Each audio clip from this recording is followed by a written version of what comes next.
Hey guys, it's Mitch. How's it going? We're back to do some more Wills. We haven't seen him for a little while. Last time we checked, Wills was on the end of his X Factor run. But now we're back to his baby. It's T-1000s versus giant vampire werewolf monsters in Wetworks number 2. So just before we get into it, if you enjoy the channel, if you feel like you might want to help out a little bit, what you can do is in the description, there's a link to my Patreon. And if you subscribe there, that'll give you access to everything I do.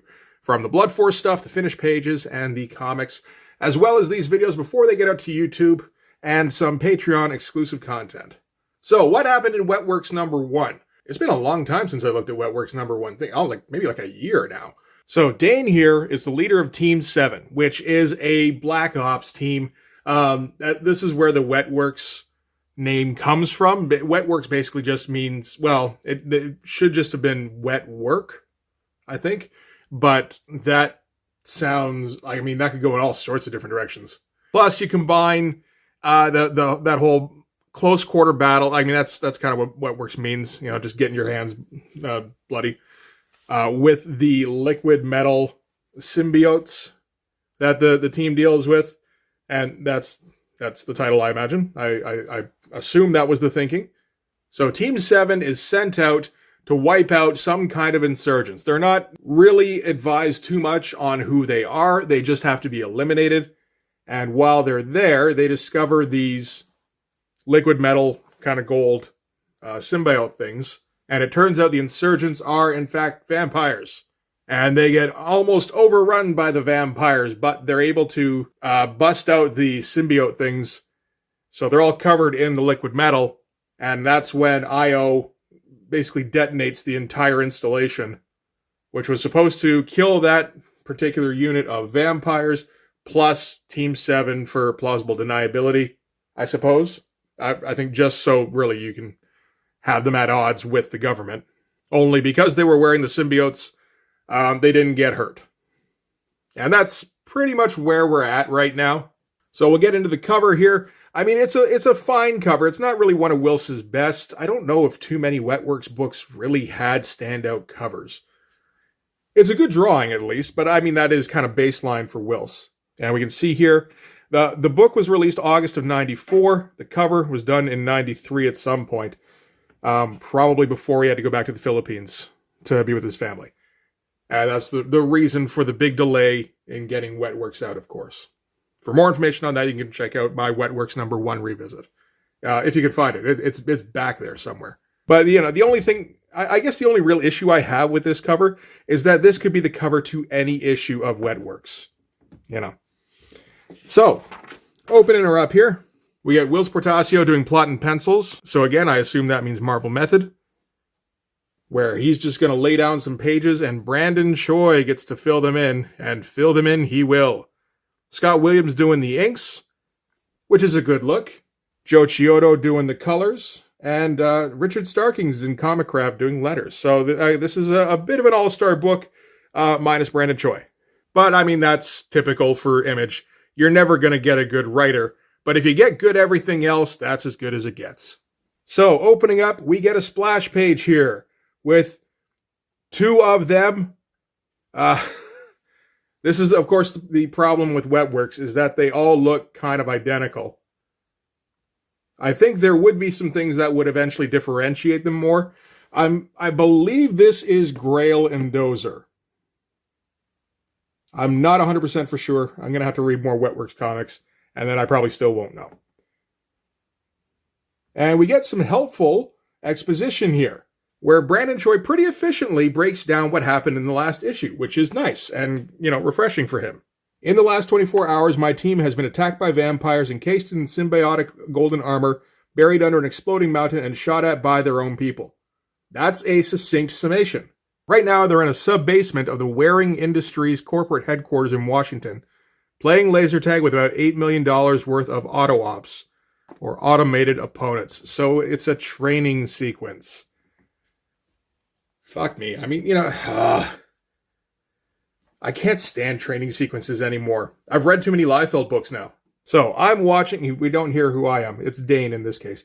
I'm watching from the control booth with our host, Armand Waring, a wealthy defense contractor who may hold some of the answers to my many questions. Okay, so that's everything that's going on right now, right? We can just kind of go from here. We don't even really need to be in training, but Wills drew these things and then passed them off to Brandon. So I think we can blame Wills for how lame we're starting out, at least. But yeah, no, good opening. Great splash.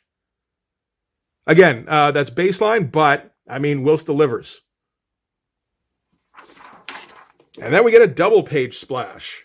And Brandon Choi immediately starts to ease off the creativity by basically reiterating everything he just said here. And piling on the exposition from everybody here and in the text boxes. So, back on familiar ground. And this is all just, man, these bots are tough. But we got this crazy armor. It's making everything super easy. And again, nice opening. Splash, double splash. That's what you want to see.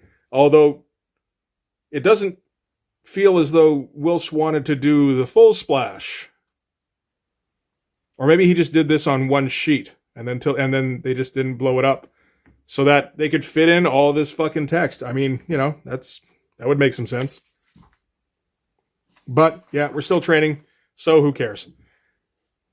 And then another splash. This is pretty self-indulgent from Wills, but I mean, nobody ever accused the man of being a writer. So yeah, Dane and Waring are observing the team, and Waring's going to offer to, you can work for me and help me destroy the vampire threat. And then I'll help you get back at I.O. And I don't know if this is spoilers. This guy's a werewolf. I mean, the red eyes are a bit of a giveaway. And, okay, so he's not a vampire, so what's the next? It's werewolf. Nice little inside the control tower shot, though. I have difficulty with those. Or I had difficulty, at least in the one I did. Maybe I can do a little better next time. And we're going to get a whole lot of Wills Portacio having to draw Silver Surfer looking dudes. Get used to that. It looks good, at least. So, Waring's scientists decide, you know what we'll do? We're actually going to test this symbiote stuff. I'm never going to know how to pronounce it. It's okay. We're all going to focus in on one dude. Not sure what the other guys are doing that they can do that, but hey, sure. And they find out that by focusing their fire on one guy, it actually spreads out the symbiote pretty thin, because it's trying to build up in areas that are getting shot, which could potentially mean it opening up at some point. So that's an interesting potential weakness, which is kind of important, because so far you've made these guys virtually invincible. So we need to find weaknesses of some kind. And these crazy fucking Wills compositions, like the page layouts. He does this constantly, and it's great. And I should do that kind of thing more, and I never think of it. But it does make the page a lot more interesting. Cut back to Dane and Waring, and they're still saying the same things over. I'm giving you my offer, and I'll help you, and you help me. And then we'll both be helped. Took it a bit easier on this panel. But it's fine. I mean, it's still a decent-looking splash. So that makes what, like 5 splash pages so far, essentially? Well, might as well make it pretty much 6. So to end things, Dane shoots out the glass and leaps down in an awesome page that really doesn't accomplish much of anything. I don't think his teammates were actually in danger. It feels like he's demonstrating, yeah, this is the awesome power that Team 7 now wields kind of against robots that are programmed to not kill us and stuff. But sure. But I don't care too much because, again, the page is kind of fucking sick. We got another one of those. Finish the page with no background, but also no panel border. So it's more of a design element. And it always works when Wills does it. So yeah, shoots down the rest of the robots. Agrees to Waring's proposition. And that's all they got accomplished there. I like this thing here, though, with the large panel showing the action, little insert panels showing the impact. He gets a lot done. And a lot of these panels look big until you look closer. It's like, you know what? There's no space in this one. Really, this isn't much of a large panel, but it feels like there's enough space. there's geographically. So now we're going to cut to, surprise, surprise, a double splash. So this is the Blood Queen, because I am not the only one allowed to make an obvious pairing to make a term for their comic, starting with blood. I'm not sure if we get the name of the Blood Queen, not on these pages anyway, but she's hanging out with all of her servants, including her lieutenant here, Persephone. She gets a name at least. And they're watching Draken, who we saw at the end of issue 1, and he's sort of an upstart rabble-rouser, vampire of the people, and he's telling his vampire brethren that they need to rise up and take their rightful spot at the top of the food chain. So the typical vampire stuff, We weren't going to get anything super groundbreaking. I don't think anybody expected it. And Persephone comes across pretty typical for a lieutenant type, where she's blindly loyal. I'm not sure if that's the case, but it seems to be in this issue at least. This is all good stuff. I suppose it warrants a double page spread. It doesn't exactly feel like it. It feels like it could have been, the top of a page here, but there is an awful lot of dialogue to fit in. And they're going to go over the Queen's plans. And it turns out the Queen was at least partially responsible for Team 7 getting the gold symbiotes. We also learn that she has some connection to Dane, and she's chosen him for something as a consort or prize or something along those lines. And again, with these page layouts that make the job a lot easier. Like, there's a lot of space in here that's not being used, but it looks cool because of the panel choices. And we get the classic Whilce, of course, ending a page with a no background but no panel border, so it looks cool kind of panel. Always works, like I said. And it looks like we're going to get a pinup by Jeff Rebner, which is not a made-up name, I assure you. Fine pinup. For a guy I've never heard of, this is probably one of the better ones, really. The ink style is too thick for my taste personally, but yeah, I can't really fault anything in here, I don't think. No, it's a pretty good drawing. Oh, the Wildcats Adventures comic is coming out soon, which is Wildcats with less lines, just like everybody wanted. All right, so now we're going to cut inside I.O. Command Center. So this is Craven, head of I.O., and, what's his fucking name? John Lynch, who we've seen multiple times. We've seen him in Wildcats, and we saw him in Gen 13. And I think he's one of the other heads of I.O., actually. Now I think I don't remember exactly anymore. But anyway, they're going over the footage from when they sent Team 7 in. Just kind of establishing that Team 7 are going to be coming for these guys eventually, and they are going to continue to be characters in the book, even if they're not doing anything just at this moment.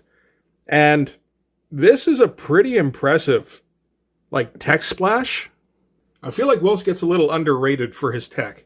Maybe just underrated by me. I mean, usually when I think of Whilce, I think of crazy page layouts and, cool figures, awesome rendering. Tech is pretty far down the list, but he's pretty good at it. So if you want to learn how to draw, anything, like an Image comic, just pick up some Whilce stuff. That's where you're going to find the best stuff of everything. It took him, 3 months to make an issue, but it's worth it. But how many splashes have we been through so far? That's a few. Do we got any more? Oh, not quite yet. Okay. So now we're going to cut to, I think, the first story element. In this, it's pretty much all been exposition up until this point. But anyways, this is a government installation, or no, not an installation. This is a government convoy just outside of Fort Detrick. Okay. And it's going to get ambushed by some vampires in a pretty cool sequence. And these are this is their bestial vampire form, where they're pretty much like werewolves themselves. So to have werewolves in this comic as an opposing side is a little weird, but I'm sure Whilce will make it work. I love this shot here, where a vampire rips off the roof of the truck and looks in. The lighting is fantastic. Reaches in to smash the radio. So they kill everybody in the convoy, except for the guys who were in the back.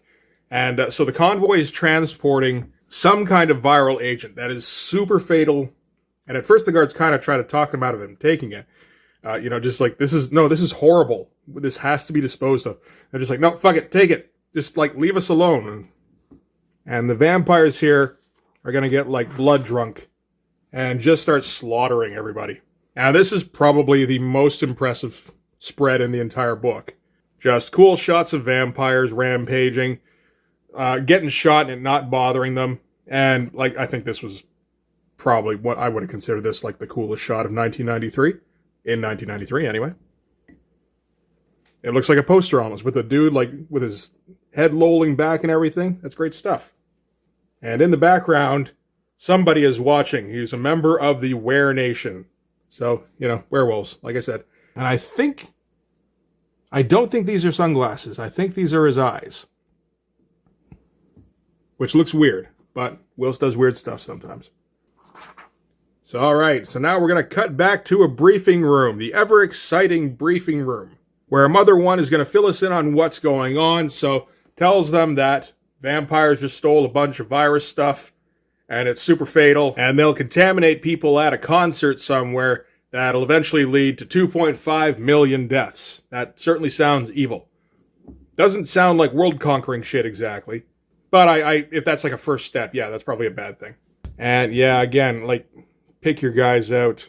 We do get a few names at least. So this is Claymore, Jester.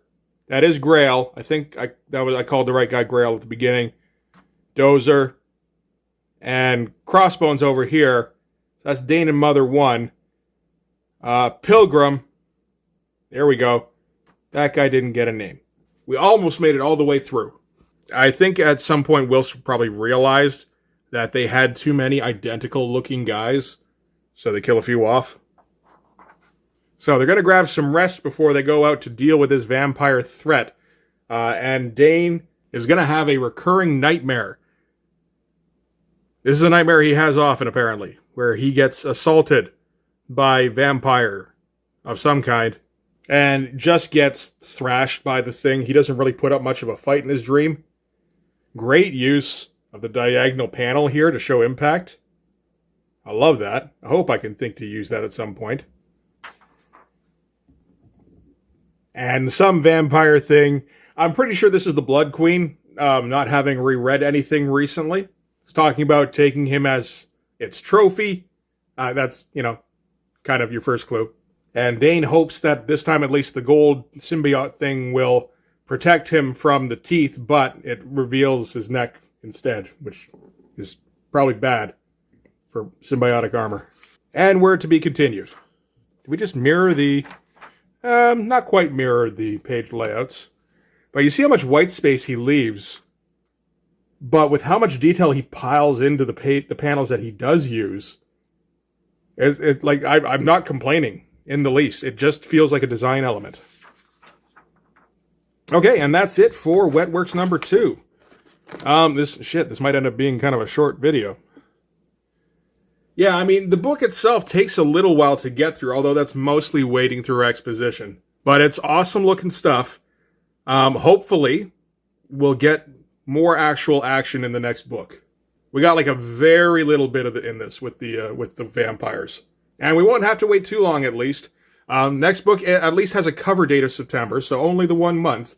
Wetworks was one of those books that was chronically late, which is, I don't know if anybody expected anything else from Wills. That's Wills' deal. And it's not like anybody's wondering why he's so late all the time.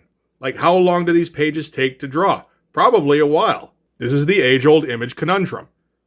Do you want decent-looking comics on a regular monthly schedule, or do you want amazing-looking comics that are late fairly often? That's just how it goes. So anyway, that's going to do it for this one. Thanks very much for watching. If you like this video, please hit like, hit subscribe, hit the notification bell so you know when the next one's coming out. Go over and subscribe on my Patreon. You'll get access to all of the Blood Force stuff, the pages, the finished comics, as well as these videos before they get uploaded to YouTube, and some Patreon exclusive content. I think I said all those words correctly, but I may be wrong. You can also follow me on Instagram, and you can DM me there for commissions. It's a shame. We may have already burned through all of the completely enjoyable Wills books to read by going through the X Factor run early, because those are by Claremont. But At least there's lots of awesome art left to look forward to. Anyway, like I said, that's going to do it. Thanks again. I'll see you guys in the next one. Bye-bye.